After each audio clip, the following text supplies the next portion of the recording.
any questions before I start on our HESI review? Anything that you can think of that you really want to go over? Or what I'm going to tell you about your HESI review is a couple things. First off, it's med-surg heavy.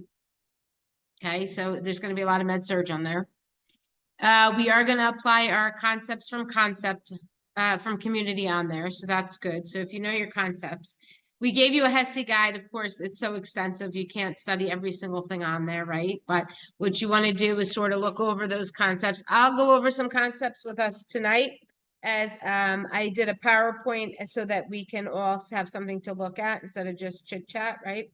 And we're going to do that. So you guys should be signed up. If you're in Salt Lake City, you have a proctor that should have been in contact with you. Make sure that you're in contact with them, okay? HESI we're looking for a score of 930 or above. That's our goal, right? And you guys have remediation. So anything 900 or above requires 1 hour of remediation. So please make sure after you take your HESI, even if you score a 99.99, you still do that 1 hour of remediation or you will not get credit, okay? So if you guys don't have the remediation in, you don't get credit. You guys know this. I'm just re-emphasizing what I don't want anyone to forget about. Sandra, please turn on your camera when you can. And Shaika, you're not in my class, so I can't require you to have a camera on for attendance. What else can we talk about here? What other things can we say about HESI? There'll be some math. You know, you guys need a whiteboard. You cannot bring paper. Okay, please make sure you have a whiteboard. Your proctor or however you're doing it is not going to let you take it if you have a white piece of paper. Okay, so math problems, you guys know. Who's taken a HESI before? I hope everybody. So if you believe this, I'm so old that back in nursing school, I didn't have to take HESIs. But that was fine because at the end you have to take the NCLEX anyway. So what's it matter, right? Does it matter what time slot we choose? I don't think so, Jessica. If you worry about time slots, just reach out to your dean and make sure it's okay. I think you're fine though, but I don't really understand HESI scheduling. So I'm proctoring for peds during the HESI, so I won't be proctoring for community, but I'll be proctoring for peds. Okay. So there's a lot of topics on there. Any questions? LaShonda, go ahead. Okay, so what do you mean we have to register? I thought we all went into our school and took it. I didn't know we took it online, took the HESI online. I thought we went to campus. It depends on your campus. Okay. LaShonda, go ahead, Casey. It's this coming Wednesday at 6 o'clock. Okay. Thank you. All right, so that's the thing. I don't know from the back end what they do. I just know when we do it online, and like I know campuses do their own thing. So you guys who are on that campus, you're all going to be at 7 o'clock on what time? 4 o'clock, 5 o'clock? Casey, what was it? It's at 6. 6 o'clock. I can't keep up. Okay, 6 o'clock on Wednesday for you guys. So hopefully that'll be good. Like I said, remediation is required of everyone. Dicey, I can't speak to your campus. Who's on campus with Dicey?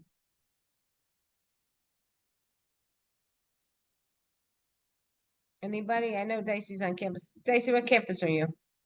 Pensacola. I think we are in campus. I think we already picked the time too. I'm not mistaken. I just want to be sure. Yeah, so whatever your campus does, what your campus does. What I'll tell you is Salt Lake City proctors online.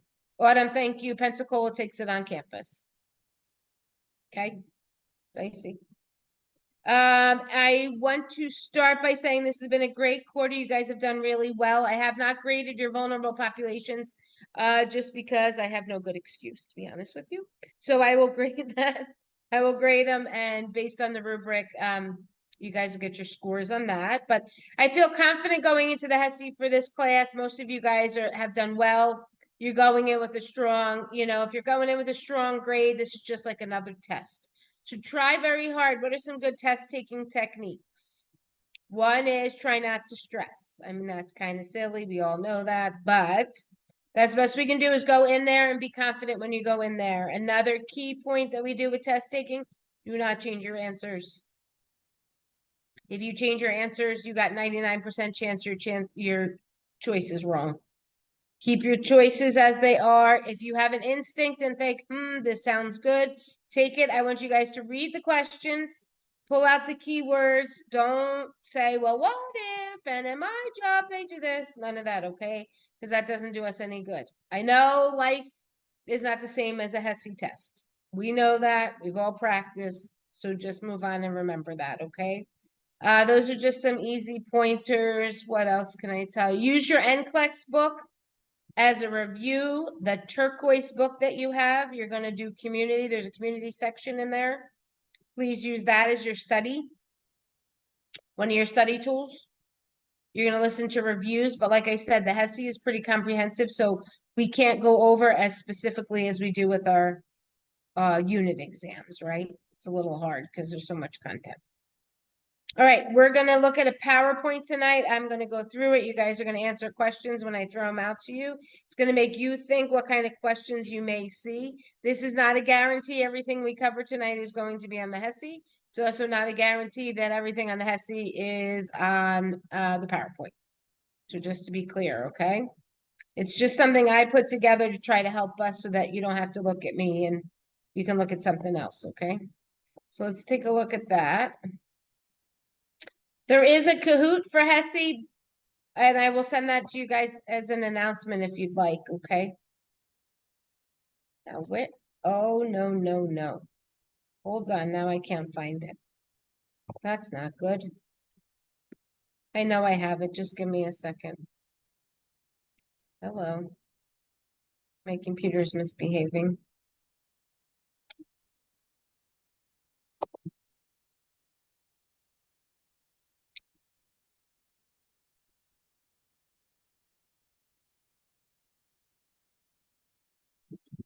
Any other questions that we have that we can think of? As I'm slowly pulling this up.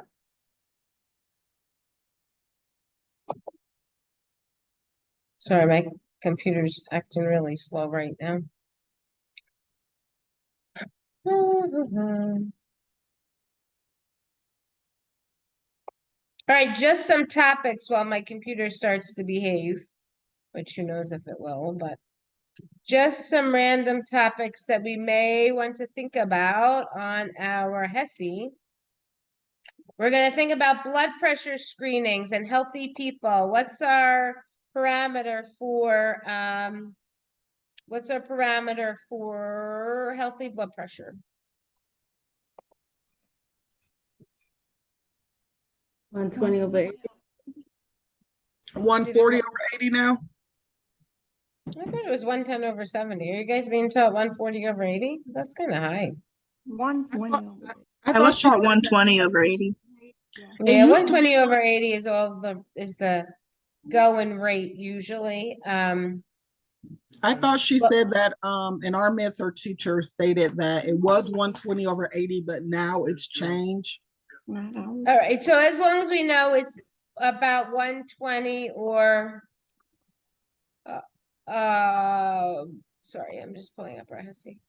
120 over 80. So if I gave you a parameter of 160 over 70, is that something that's normal? No. No. So you guys want those parameters, you know, what's normal? We're screening. What kind of prevention is that going to be? Secondary. Secondary. Yeah, Jessica Bell, I agree with you. What I teach is 110 over 70, but just know your parameters. Like 110 over 70, 120 over 80 is good. 140 over 90, no good, right? We kind of know that. All right, let's look at some other topics that we may need to know. And that would be, let's see here. How about, let's see. I should not be sharing my screen, correct? What are some OSHA mandates? What are some OSHA mandates that we're going to think about?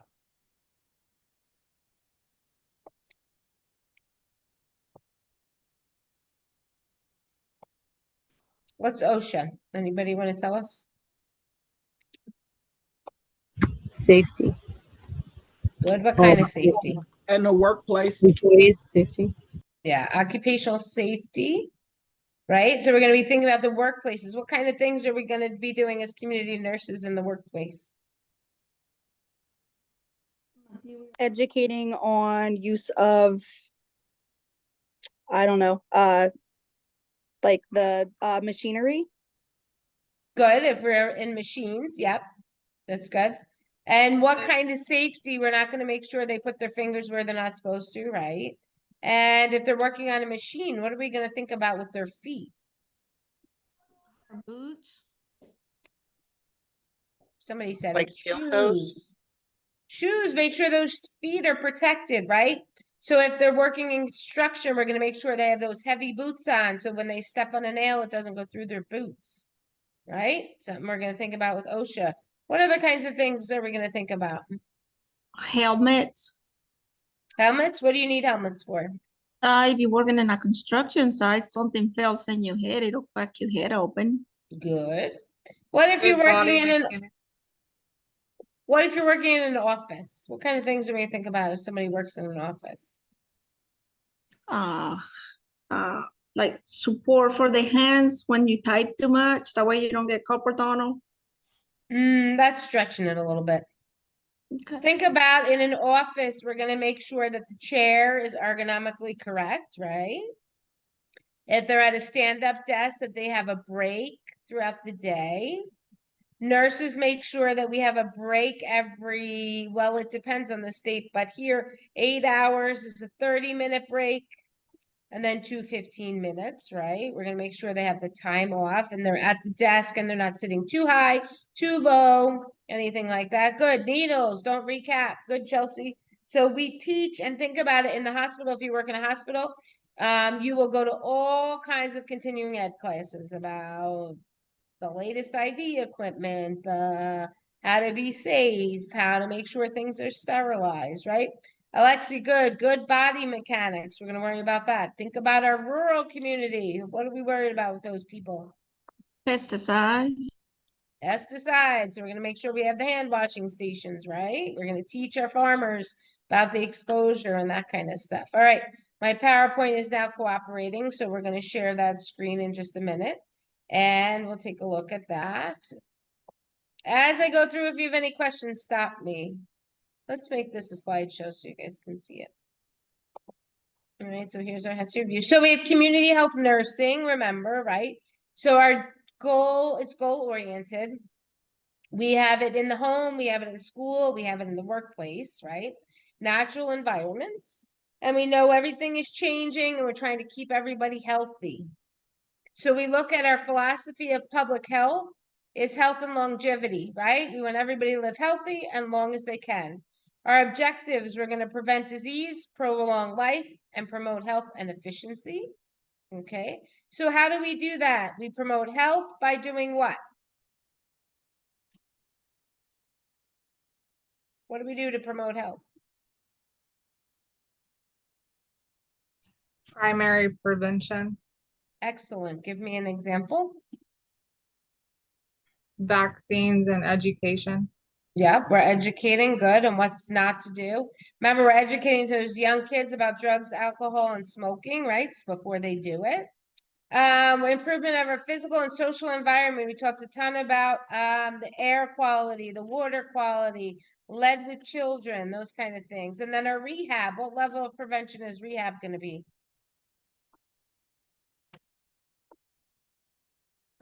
Tertiary. Yeah, because they already have a problem. They're going to fix it. When we look at data collection, we get usable information about the community. We gathered existing data. We generate our missing data. And we look at that data. And this was a question on the last test you had. What is the purpose of data collection? It's to assess and to see what health trends we see in a community so that we can address them. That's the reason for our observation and our surveillance in a community, like you guys did with your windshield surveys. When we do data gathering, we're obtaining information that can describe our demographics, so things we can look up. So we're gathering data about the age, gender, racial, vital statistics, institutions, what do we have going on there, and personal characteristics. We compare that to data generation, where we have to find out information about things, but it's not going to be easy to obtain. It's not statistics at all. Things like their values, their goals, what are their social norms, power, leadership, influence. We talked about the different communities last week, week 8, and that was how our different ethnicities really dictate social norms, what they think is necessary and what is not necessary. Okay. So we have primary prevention. Somebody give me some examples of primary prevention. If you don't know, it's right in front of you. Vaccines. Good. Vaccines are primary because it's going to prevent something from happening. What else?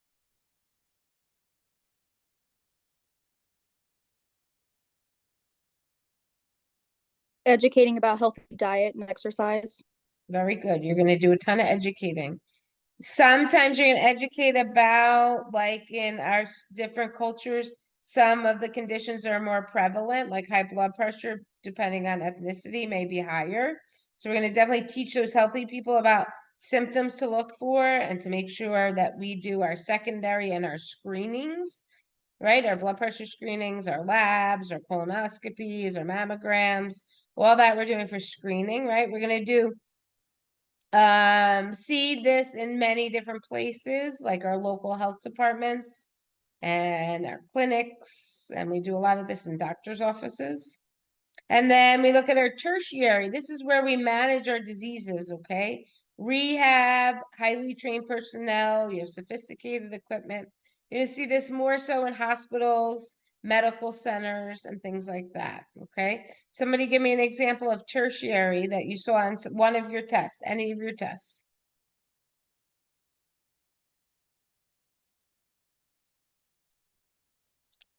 If you don't remember, come up with one on your own.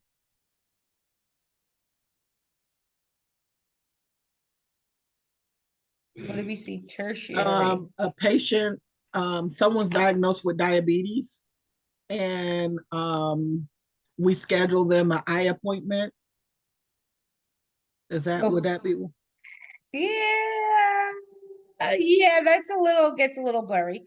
Something more like somebody who has TB, and we're going to treat them with a medication, right? Somebody who's diabetic, we're going to make sure that they're taking their insulin and have them teach back to us, right? About that medication administration that they're doing. Okay, good. Come on now. Sorry. All right, we're going to skip that. Health promotion. We do a lot of this is the process of enabling people to increase their control of health. Our goal is to get people to do it themselves, okay? So we want to motivate them to be well and healthy and exercise and eat right and all those kind of things. We talked a lot in our class about environmental hazards and environmental health. Remember, we have things like lead that we worry about with our kids, fireplaces where we're going to have poor ventilation, our hot water heaters, our lead pipes, smoke detectors, carbon monoxide detectors. What's a good way we can make sure that our communities are checking these smoke detectors and carbon monoxide detectors? What is something that we could tell them to do?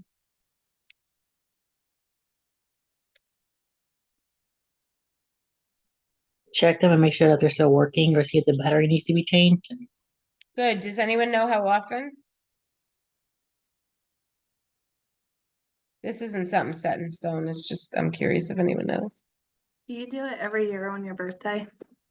Yeah, so actually what they recommend is twice a year. Does anybody know when?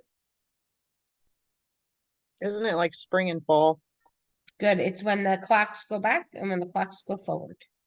And if you're in Arizona, you don't have that. So that's not a good path, right? But we generally teach when the clocks fall back and when they spring ahead. Very good.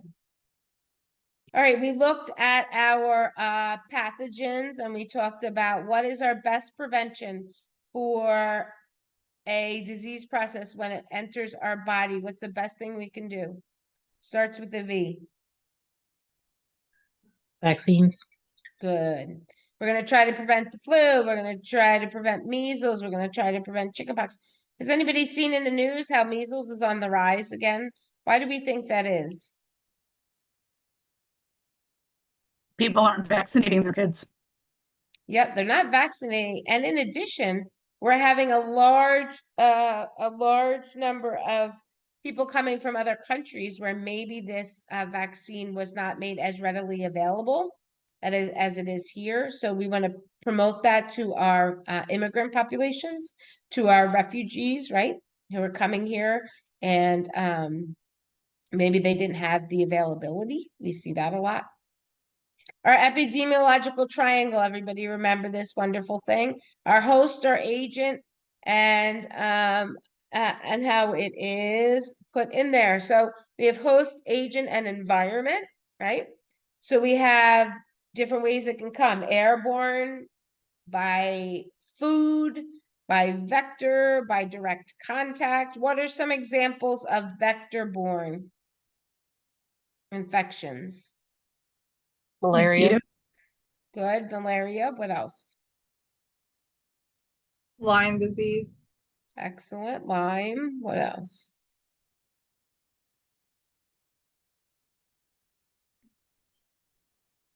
Nothing? Zika. Yeah, sure. We have one that comes from mosquitoes. Anybody remember what that one is? West Nile or Yep, malaria? Yep, West Nile, we worry about. Good.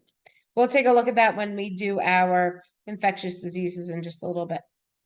So how do we change things? This is our question. What are our associations? What are our levels of prevention? We're always trying to break up that epidemiological triangle so that we make our host stronger, our environment more healthy, and our agent not able to get to us. Okay, so that's how we look at that. And we can do all levels of prevention with epidemiology. Here is our infectious disease section. Vaccines, I cannot emphasize enough to you that you guys need to choose vaccines on the test if they're asking for primary prevention. That's really what we want to do. With our TB, remember we're looking at our skin test and our x-rays. We're going to look at the terrorism, reproduction, and transmission. What's that one that goes across the placenta? Well, there's a couple, but... Syphilis. Syphilis. Yep, syphilis. Yep. What else can go across the placenta?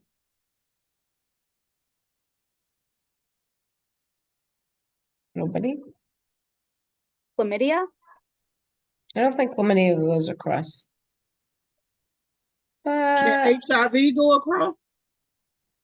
Well, HIV is really blood-borne, so they'll Okay. usually give you an antiviral if you're going Right. to deliver vaginally.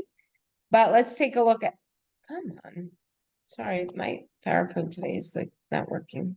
We'll get to that in just 1 second. We'll look at it again. All right, our flu, we look at our prophylactic and our treatment. Our Tamiflu is what we give, 10 days. Remember your childhood diseases, MMR, Tdap, HIV, and hepatitis. With our adults, we're going to look at our shingles and our pneumonia vaccines. Those are pretty important.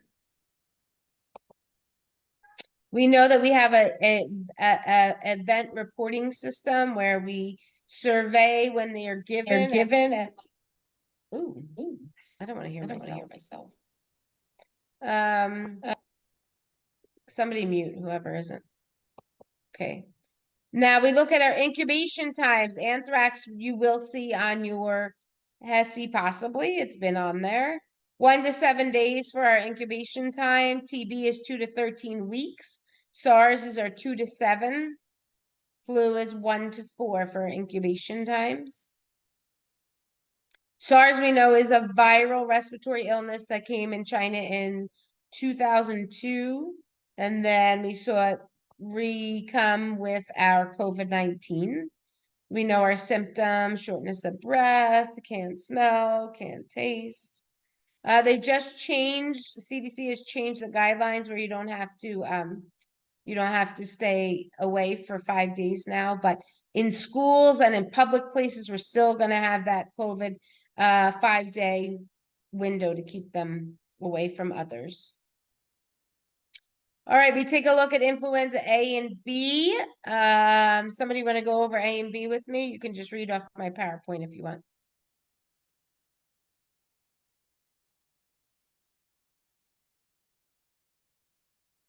No, nobody? All right, we see sudden fevers, chills, muscle aches, headache, tiredness, sore throat, congestion, going to affect 3 to 11% in the US. Usually clears up in 2 weeks. What's our biggest prevention? The vaccine. Everybody should get that, right? And you get some antivirals there. Here's a little picture of pneumonia. TB skin test. We know that we put it in there. It's got to be 10 mm's or lower, right, to be negative. If it comes back positive, which is possible, and oftentimes does, you're going to do a chest x-ray to take a look at those lungs, make sure it's not active. Zika is another mosquito-borne viral infection. We were talking about vectors earlier, so we see that. We worry about the fetus with Zika. We see premature birth and miscarriages and sometimes congenital defects on our babies. Lyme's is our most common tick-borne illness. Symptoms can be very vague. So we always want to look for those vague symptoms, okay? And then you can test somebody for Lyme's disease. Untreated, it will go to your joints, your hearts, and your nervous system. It can kill people and has known to do so. Rocky Mountain spotted fever, one of those other tick-borne ones, right? And we're going to see that we have abdominal pain, muscle joint pain, restlessness, high fever, chills, headache. Here is our STDs. What I want you to know is some are bacterial and some are viral. With our virals, HIV is now being treated with an antiviral and seems to be successful. Hepatitis is very difficult to treat, but hepatitis C, now we can get treatment. It's very expensive, but it can be put into remission. Our herpes, you're going to worry about those if you have a newborn baby, right? What does herpes do to newborn babies? The herpes virus. Cause blindness? Yeah, absolutely. It affects their eyes. Very good. Our bacterial ones, we can give them antibiotics, okay? With our chlamydia, gonorrhea, syphilis, we know crosses that placenta, so we have to be really careful. When we're looking at community assessment, we have the eco map. Remember, anybody remember what an eco map is?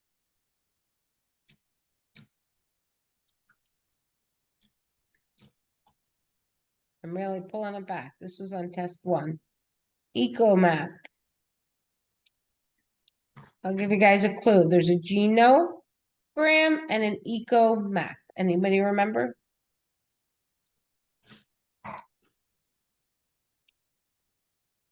No? All right. Remember, our eco map is we look at who's around us, right? Who's in our environment? Who's our friends? Where do we socialize? Those kind of things. That's going to have a big impact. We know with drug and alcohol use, if you're surrounded by people that are doing drugs and alcohol, you're going to have a higher susceptibility. What are some other things that we see with drug and alcohol addiction? What makes you more vulnerable? Mental health. Your surroundings? Yeah, your surroundings. Somebody just said mental health. Tell me about mental health. So like depression, anxiety may cause you to abuse drugs or alcohol. Sometimes it's self-medication, right? What else makes you more likely?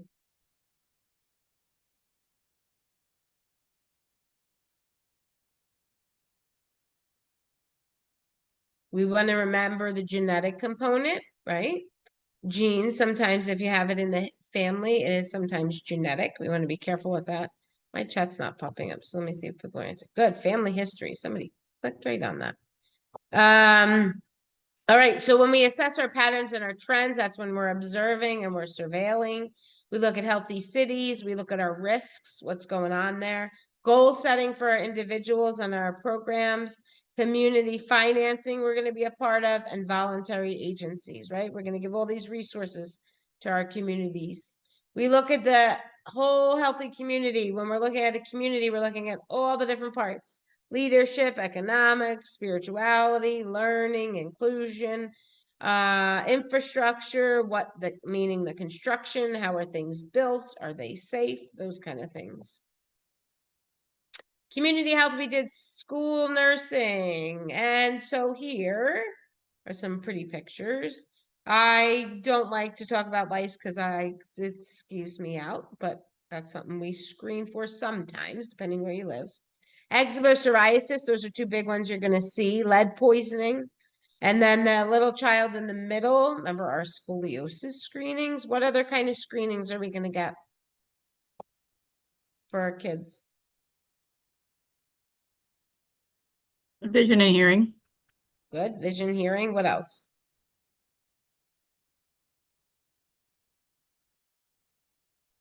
Lead screening. We're not going to do that in the school, but yes, we're definitely going to do that in PEDS office. Vision. Vision, lice. Yes, we're screening for lice. Also think about we're doing their food, and we're not really weighing much kids now for BMIs, but we are keeping track of what is being served in the schools. Are they healthy? Are they regulated? Michelle Obama did a lot with healthy school lunches, so we're watching that, making sure the kids have a vegetable, a fruit, a carbohydrate, and a protein with all their meals. We see this common complaint of stomach aches and headaches all the time. What I'll tell you is I'll say a lot of the time, these are warranted. Where else? What is going on when they come in for the stomach ache and the headache? Anxiety. Yeah, usually they don't like the test, or they don't like the class, or anxiety, or something happened at home, or something like that, right? There's a little picture up here, conjunctival sac, sorry, and our pink eye, pretty pink eye there. ADHD, that's a big thing right now. Many kids are being treated for it. What kind of meds do you do with ADHD? Anybody know? Stimulants and non-stimulants. Yep. Go ahead. My son is on methadate. I'm sorry, he's on what? He's on methadate. Yeah, good. So we have a lot of meds. There's tons and tons and tons of meds out there for ADHD. What we want to know about that is that if a child needs to take their meds, you make sure you give them to them in the school setting. If they take them at home, you take them at home. Those kind of things. Signs and symptoms of some of our common meds. We do skin assessments, of course. Teen health, a big one. Our mental disorders, it's on the rise. It's crazy. They say after COVID, mental health with kids has just completely deteriorated. And work in a school setting, you'll see this a lot. If you have teens in your home, you probably see some anxiety with the kids, not really knowing how to cope with changes. That's typical of this teenage years. Know that we are going to be watching out for that smoking and the nicotine use. STDs, right? Our teens and our unintended pregnancies, we're going to keep them in school. We're going to try to prevent them from being homeless so they can keep their education going. So we know that when they drop out of school, that their ability to function is not as successful as staying in school. We always worry about our motor vehicles too, because they're new drivers. We talked a little bit of alcohol, drugs, and tobacco. We're going to be educating. Violence. What was that thing that we said is really good to prevent violence? Anybody remember? We're going to educate about what? Gun safety. Well, sure, gun safety. This is more where I'm going with this one is, do you remember that we talked about that we want to teach kids social skills? Because what we found is the stronger their social skills, the less violence that we see among them. So just keep that in mind as well, okay? We talked about, all right, we have different diets that we want to know about. One of the HESI questions I've seen is about the Mediterranean diet.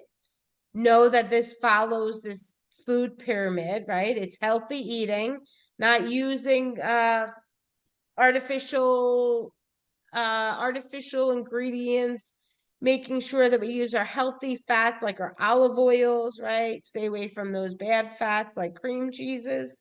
Know with stress and your appetite. When you're under stress, you can either lose weight or gain weight, either way. Okay, so we're going to watch that for our kids and our adults. We talked about coordination of care and community nursing, case management. I'm going to skip on that. Here, we're very specific. Our geriatrics, what are we going to do with them for keeping them healthy? We're going to look at their skin. What do we think about with skin in older people? They thin, very thin and fragile.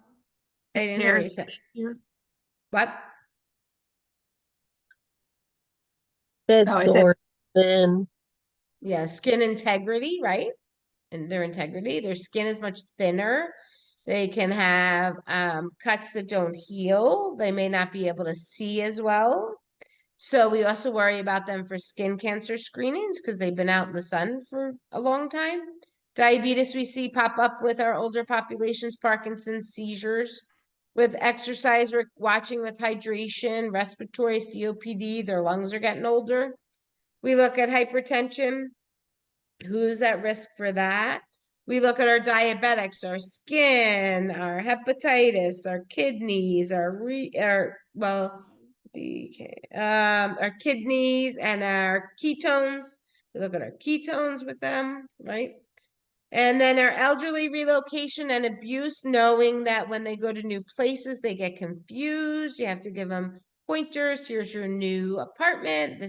We're going to put a wreath on the door so we know it's yours, or a sign, right? We want to be really sensitive to relocation with our elderly. Know that we see depression and grief pop up with them. Abuse is a big one among our elder population, and our death and dying. We spoke about hospice care. Remember, we're giving dignity where needed for that.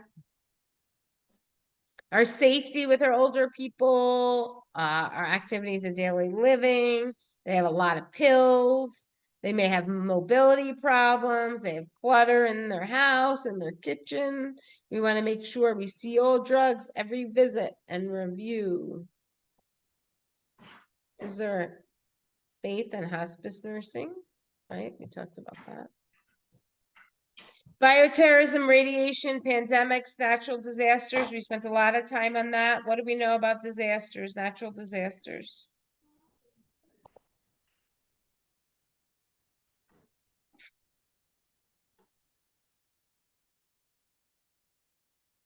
Well, we know they can be natural or they can be man-made, right?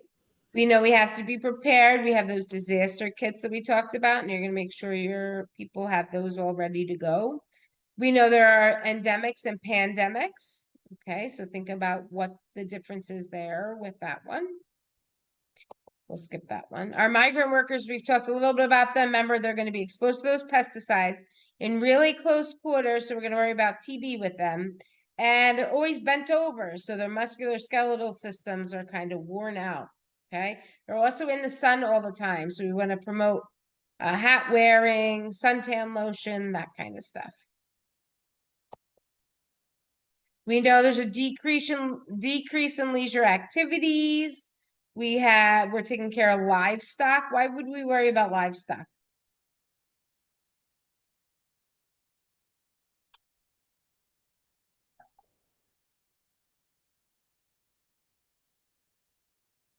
How they feed their families. Yes, but what are we worried about with livestock? Don't they carry like, I forget what it's called, but they carry something you can catch and it's like makes you really sick. Yeah, depending on the stool and what kind of livestock, right? You're going to get bacteria in their stools. You're going to have some exposure to raw products that you're feeding them with. So what are we going to make sure we educate these people on? Hand washing. Good. Hand washing. What else? Thoroughly cooking the food. Good. Thoroughly cooking their foods for sure. But before you cook your foods, you're going to make sure you hand wash. What else are you going to instruct them maybe when they come in from the farm?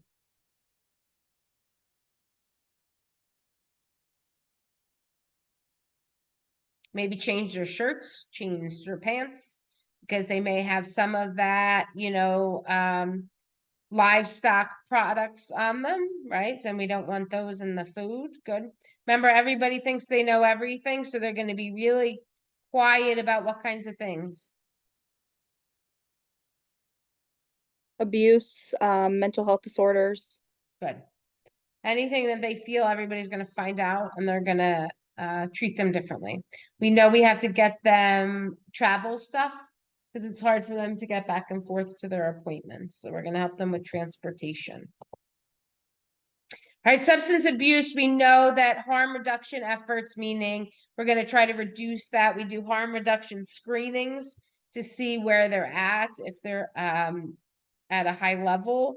We're going to try to prevent that use when they're young, right? By educating, we're going to detect early so that we know every time that you're in a doctor's office, they're going to ask you, do you drink alcohol? Do you drink a lot? Do you do any drugs? That kind of thing. So we're going to watch another screening, and then we're going to reduce our substance use problems and harms so that they don't kill themselves or really hurt their bodies. Who can be abused? We talked about this a little bit. Who's at risk? Smoking, vaping. What do we know about vapes and kids? The oil is Can kill poisonous. them.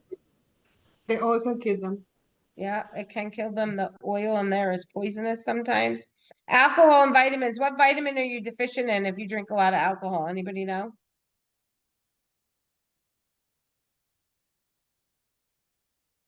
It's vitamin B. You're low usually in vitamin B if you're drinking quite a bit. Homelessness, our population, where do they get their health care? In the ERs. So we know that they're not going to have that follow-through care. We're going to make sure we treat them and give them as much as we can that they can take with them. Okay. Always take them and give them some dignity as well. We don't want to treat them unkindly, as we won't want to treat anybody. We talked about abuse briefly in our class, and I walk with caution on abuse because I don't know anyone's personal histories there, but we see this cycle of abuse. What ends up happening, we see that they're really protective and they say, oh, he loves me so much, or she loves me so much. That's why they're doing it. We see those abusers that they will socially isolate the person they're abusing so that they can't get anyone else's input. We see restrictive control of resources and activities. They're not allowed to go anywhere, do anything. We see punishment through anger or physical harm. And oftentimes that abuser is going to act as if nothing has happened. So then it just continues going on this roundabout cycle. Okay, so first thing we want to do is try to break that cycle. That's the best thing we can do for our clients who are going through any abuse.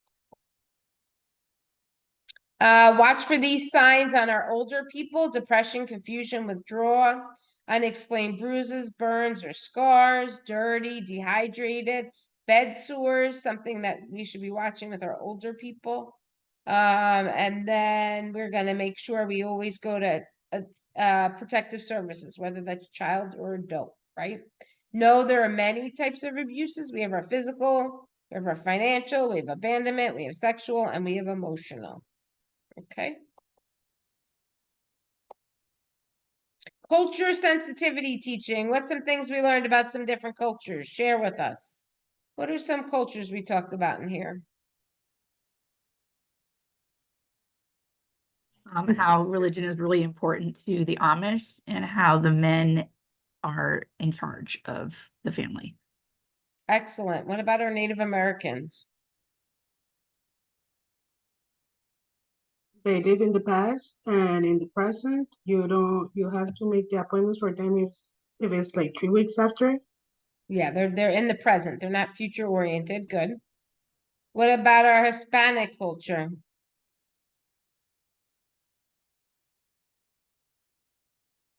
They like to be touched.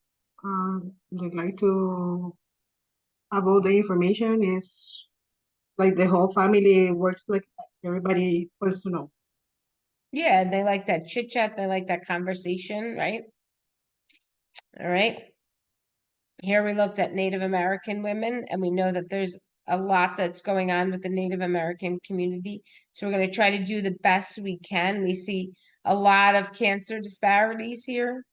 So 1 in 3 American women are not screened for breast cancer. So think about how's that going to impact the number of breast cancer rates that we see among our Native American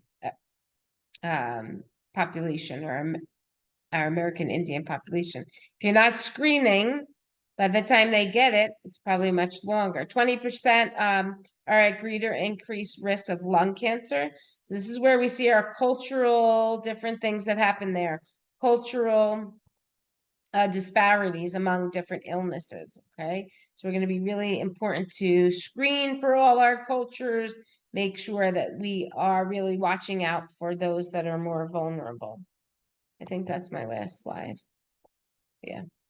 All right, so that is my review for your HESI. I know we went over a lot. What kind of questions are out there for your HESI? I'm going to share on the chat right now of the HESI Kahoot, okay? So that you guys have that. What kind of questions do we have?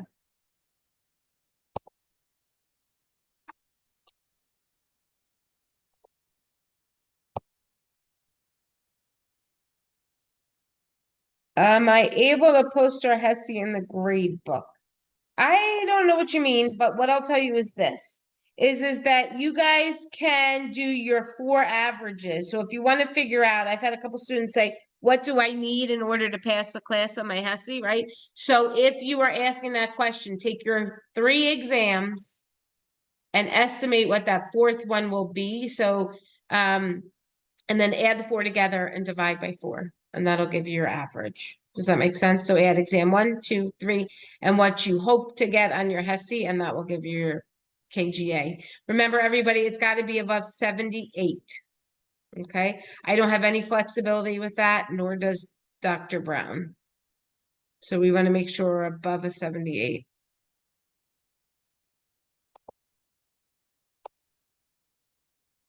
What else do we have out there? I have a question. Is there anything else that you recommend studying besides the packet that you guys put out to study for the HESI? Yeah, that NCLEX turquoise book. Okay. So just that. I would do some, I've told other people this, you can Google HESI community and get like practice questions, but what I hesitate in, or what I warn you about is you have no idea who put that out. So just because they're HESI questions doesn't mean that they're legitimate, doesn't mean the person who wrote them is correct in their answers, right? We have to be really careful with the internet. There's another site that I'm aware of that some of the students, some of Fortis students are involved with, where they pay to like post pictures of exams and grades and all that kind of stuff. I will tell you right now, that is not legitimate. Sometimes you might get lucky, but on the HESI, you're not going to get something like that. So don't waste your time on that, okay? It's just because you're going to have to take your NCLEX, and when you take your NCLEX, nobody can tell you what's on there. You know? We purchased, well, some of us, I should say, we purchased an additional study. It's called Your Best Grade. Have you ever heard of that? Or your? No, I haven't. Oh, okay. I'm not a proponent of anything that I've never heard of. What I'll tell you is with the internet, there's so many people that make money by putting stuff out there for students, particularly nursing students. I don't know what it is about us as nurses. We always want like some sample questions, stuff like that. But the thing is, unless it's, you know, American Nurses Association, unless it's your National Nursing League, unless it's one of those, you really want to watch what you're paying for, because sometimes you're not really getting things that are particularly helpful. Okay. Any other pointers out there for the rest of your classmates on someone who's done very well on a HESI? What other kinds of things have you guys done and been successful? Shonda, you're talking. Go ahead. Just a bunch of questions. Like I do questions. That's the only thing. I know. I can think That's of. helpful. Yeah, it's really helpful. What I'll tell you is our study guides are really helpful. Review those. The study guides that we've given you guys that highlight some of the content. What else can I tell you? I'm available for any one-to-one that you guys want. I will tell you, I don't write the HESI, So unfortunately, I don't have access to it as easily as I have access to our exams. Okay, it's just pretty generalized, and sometimes they pick more med surge, sometimes they pick more community. I always tell you, just think with a med surge head though. Okay, don't make excuses. It's always airway, breathing, circulation if you're asked for priorities, right? We know that. So if it's something about your airway or your breathing or your circulation, we always pick that as our priority, right? All right. I had scheduled a meeting with someone. Please don't speak up and say who it was for tomorrow. I'm going to have to postpone that. So please reach out to me via email and we'll redo that. Because we're getting hit with a major winter storm here, even though it was 50 today, but go figure. Colorado's nuts. It's a total nutty place. All right, guys, I am going to end. I'd like to say thank you very much for a very positive quarter. I've really enjoyed this class. You guys have worked hard. You've earned it. I'm looking forward to having you as colleagues. So with that, good luck, goodbye, and contact me if you need anything. I have one more question. Sure. So go ahead. We have the HESI next week on Wednesday, so we obviously don't have school. So do we not have school with you either week 12? No, you guys are done. I will send you an email. The email will read, if you would like to meet with me after the HESI, we can. All I ask of you is you respond. Yes, I want to. No, I don't want to. Okay. Either way, if you respond yes or no to my email, that's a presence of attendance. Got it? Thank you for asking, Casey. I always forget that. Professor Alani, I have another question. Yes. This is not about the HESI though. Okay. It's about my vulnerable population. All right, So- hold tight, because we don't want this on the recording. Oh, Just okay. hold on a minute. All right, take care, everyone else. Thank you.